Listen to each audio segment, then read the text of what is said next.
Bienvenue, traileuses, trailers, runneuses, runners, dans ce nouvel épisode du 5 km à l'Ultra Trail. Podcast qui partage des conseils pour que vous puissiez courir et atteindre vos objectifs personnels dans la course à pied. Et bonjour à tous, j'espère que tu vas bien. Voilà. Je change un peu mon intro parce que c'est suivant un petit peu la forme du moment. Et là, il est encore une fois le soir. Vivement que j'arrive à m'organiser un petit peu différemment. Bon, j'espère que toi, tu vas bien, que tu passes une bonne journée. Peut-être très tôt le matin, si tu m'écoutes la nuit. Bon, alors, j'ai vu que j'avais déjà 180 écoutes le matin. Quand je me lève à 7h du matin, il y en a déjà qui m'ont déjà écouté plusieurs fois. Je suis toujours hyper surpris.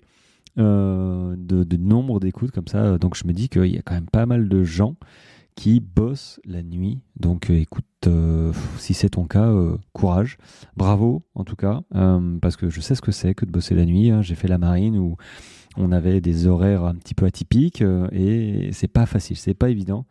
Donc ça reste des vies un petit peu différentes du commun des mortels, mais il y en a finalement un paquet quand même qui bossent la nuit. Donc voilà, mais il n'y a pas que des gens qui bossent la nuit, il y a aussi des gens qui bossent le jour. On a besoin de tout le monde. Donc j'espère que tout le monde va bien, voilà déjà. Et j'aimerais rebondir sur deux questions que m'ont posées, j'allais dire mes coachés, mais un ancien coaché et un que j'ai actuellement. Alors, il se reconnaîtra, c'est Cyril. Salut Cyril, je sais que tu m'écoutes. Alors, je fais profiter un petit peu la communauté, hein, tout le monde, de ta question parce qu'elle est intéressante et je me dis que si tu m'as posé cette question, potentiellement, il y en a un paquet qui doivent se la poser. Alors, petite question. Doit-on, et entre parenthèses, peut-on profiter de cette saison hivernale pour faire une pause dans la course à pied quand on a pris l'habitude de courir 3 fois par semaine depuis 1 an? Boulot plus nuit plus froid plus objectif de 2025 lointain. Ok, donc il a un objectif assez lointain. C'est sûr que si tu me dis que tu veux préparer une grosse course en février ou mars, bon, comme qui dirait, tu peux la garder au chaud, ta récup, ta pause, ce ne sera pas pour tout de suite. Néanmoins, donc la question c'est est-ce que c'est opportun de finalement faire une pause dans cette saison qui est compliquée quand même.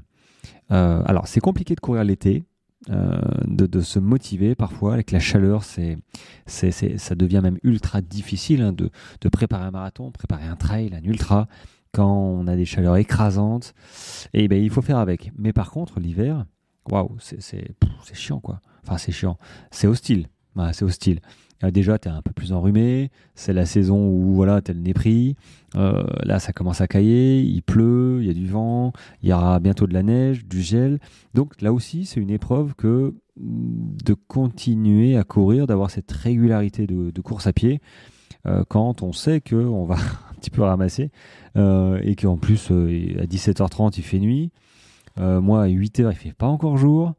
Oh, c'est la galère quoi. Enfin, c'est un petit peu pénible. Ça joue sur le moral. Donc, est-ce que c'est ok de s'arrêter un peu, faire la pause en termes de sport, on va dire, en termes de course à pied l'hiver? J'ai envie de te dire oui. Oui, c'est pas une mauvaise chose que de couper véritablement. Pourquoi c'est pas une mauvaise chose? Déjà, ton corps va te remercier.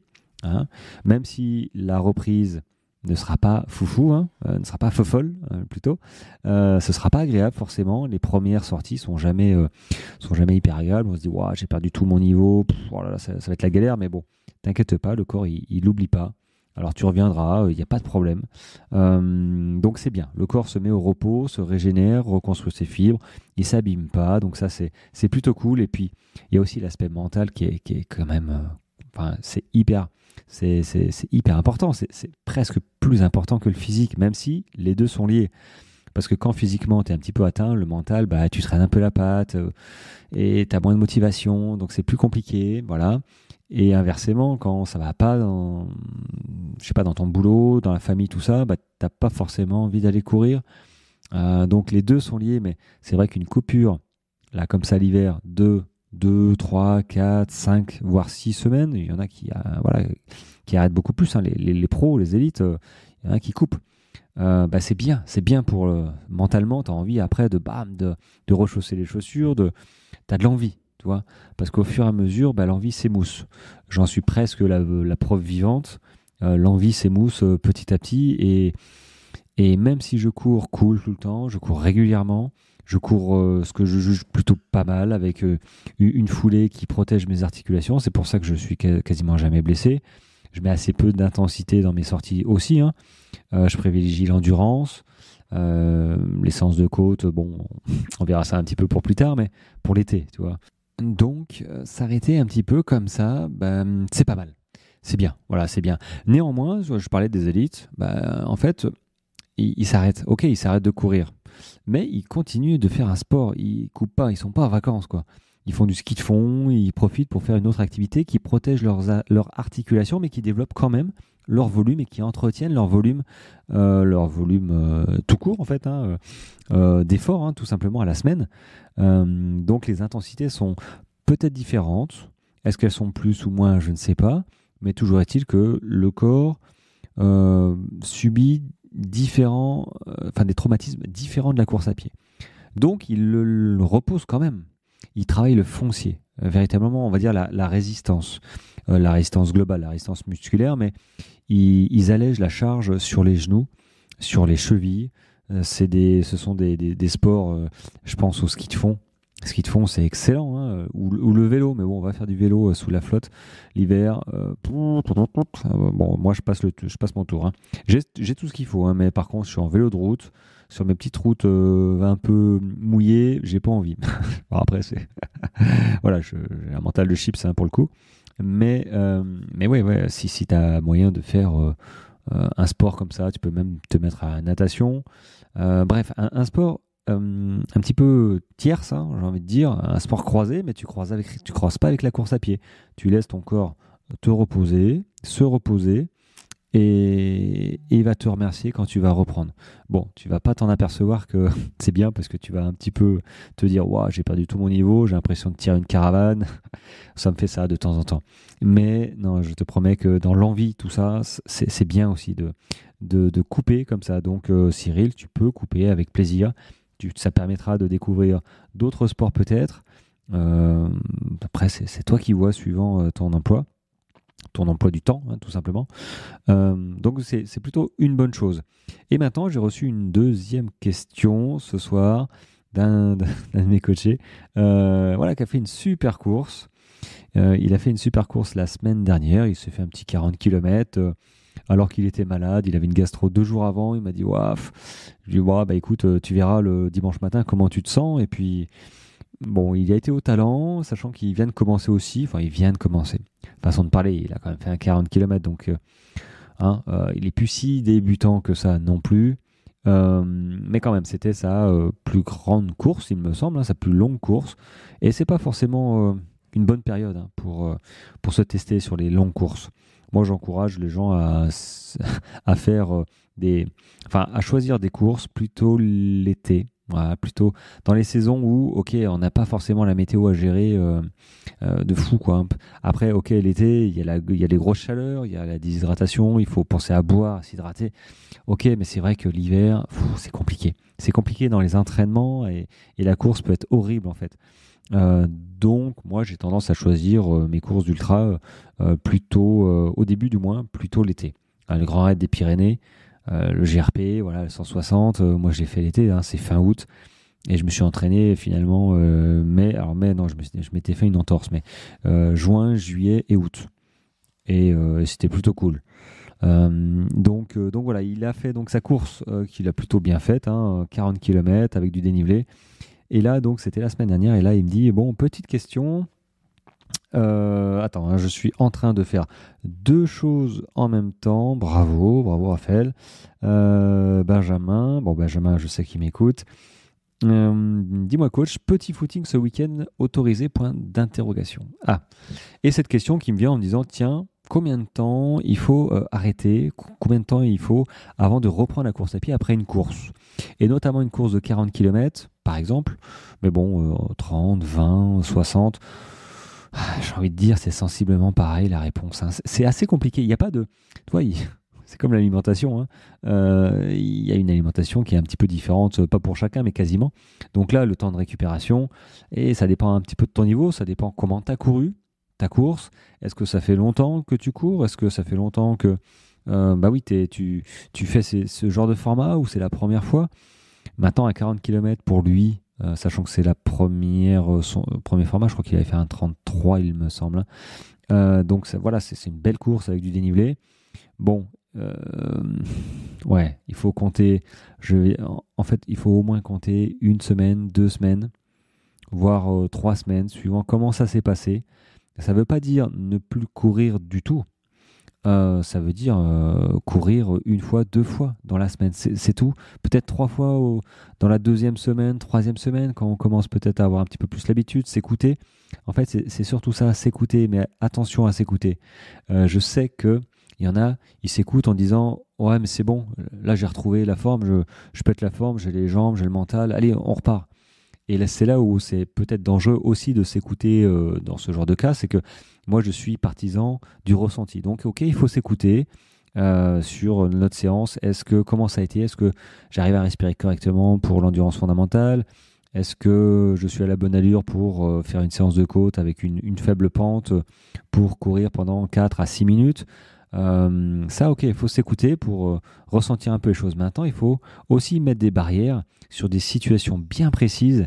Par exemple, à la fin d'une course, combien de temps pour récupérer? Tu cherches pas à savoir si tu te sens bien ou pas. Tu arrêtes de courir pendant au moins une semaine. Après, tu reprends par 2 sorties cool, voire 3 sorties cool de 35-40 minutes maximum.